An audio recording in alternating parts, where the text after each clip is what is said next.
park that we have is real busy and whatever, so we kept that as naturalistic as we can get. And people wanted a place to get away from things and stuff, so we kind of created stuff in the park, which the trail now has from a couple of Boy Scout troops. They've got plants that are identified at different spots, and there's a couple signs there telling you where you're at so you don't get lost.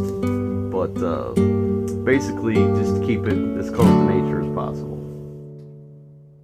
My name's Terry Wilson. I'm Director of Parks for the City of Fairview Heights. Actually, it's kind of a secret almost. Some of the residents don't even know that it still exists. Because once they've been there, they understand what it is.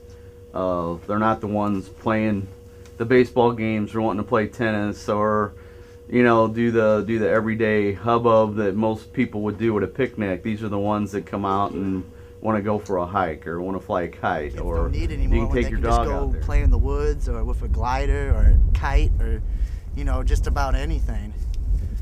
It's not as populated as the other parks. The other parks always have too many people, too much stuff, too many cars. People around here wanted to keep a little more natural. That's why we live back in the woods back here. We don't live on Buncombe or, you know, 50 or something like that. We live back here in the woods. So I think people appreciate it more when they get there than you know, anything else. Yeah. I'd kind of like to see it kept a secret, actually. I mean, it's kind of neat because most of the people that go out there have an appreciation for it, and we want to keep it that way. Tucked behind the neighborhoods in suburbia lie 95 acres of virgin forest and an abundance of indigenous wildlife. Pleasant Ridge contains the area's original homestead and exudes the strength and tranquility found throughout nature. However, many who do find solace in its quiet hills keep their experiences a secret. But why?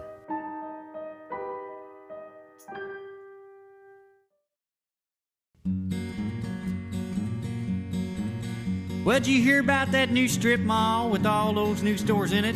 It's going on 95 acres just outside the city limits. They got a bunch of cranes out there. The development around Fairview Heights is crazy. Got to build and build and build and build and tear all the trees down. I don't know, all these pretty houses that go in a month are built like crap. As far as the Walmarts and everything, they're built like crap too, because everybody's trying to build stuff so quick to get on top of it.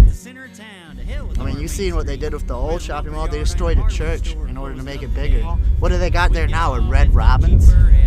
I mean, do we really need a Red Robins over a church? I mean, churches bring families together. What Red Robins do? In a Walmart, they got a supermarket of shoes. They got an NTB and a DOC, Ponderosa and a Jiffy Lube. I mean, what's gonna happen? We're gonna be, you know, we're gonna be screwed. We ain't gonna have nothing. No natural resources, no grass. Kids ain't gonna be able to play at parks anymore. Nothing.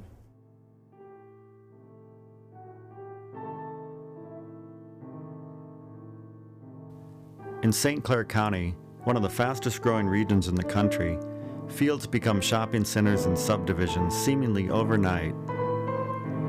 With development comes more people, and people breed more development. But a plastic cycle of progress will eventually bend back onto itself. And when the semblance of control and separation collapses, what fate remains for the parking lots, sidewalks, and buildings which are left behind?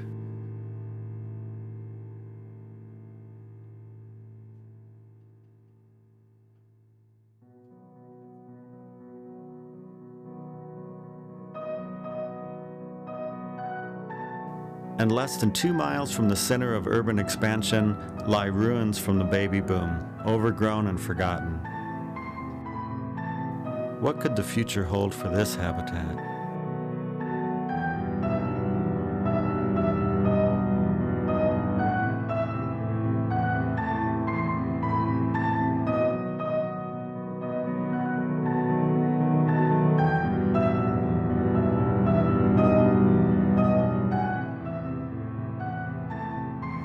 The Cahokia site it's the largest prehistoric Indian site in America, north of Mexico.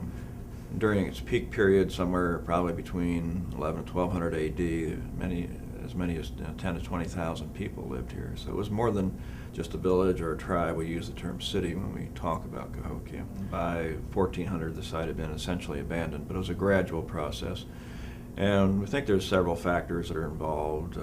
One was probably depletion of resources in the area. With thousands of people here for hundreds of years, they probably cut down most of the trees in the area.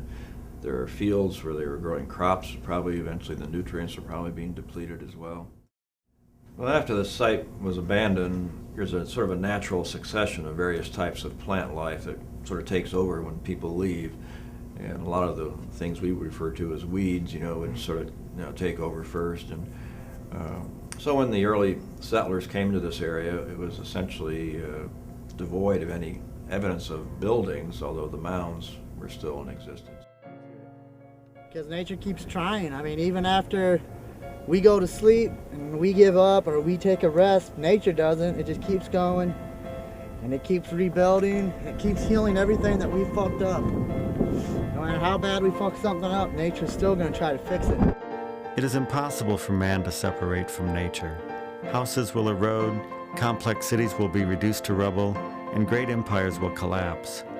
Even in the midst of the most aggressive expansion in history, nature is still supplying every one of our resources. If all of those resources are exhausted, nature will not be the one to disappear. History has shown that when man vanishes, the weeds, trees, and wildlife return. If this weren't true, our expansion would have already ceased. In spite of people's lack of foresight, we can always have faith in nature.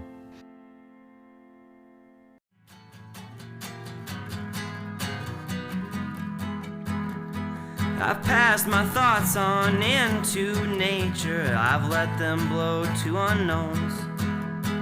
Help them to grow into trees, Lord Jesus, and take me home. I've passed my judgments on my brothers with no cares but my own. I've damned the actions of my sisters. Jesus, take me home. I've seen the devil get his hands on my best friend. Well, I've seen him get his ways. Give me the light and the gun.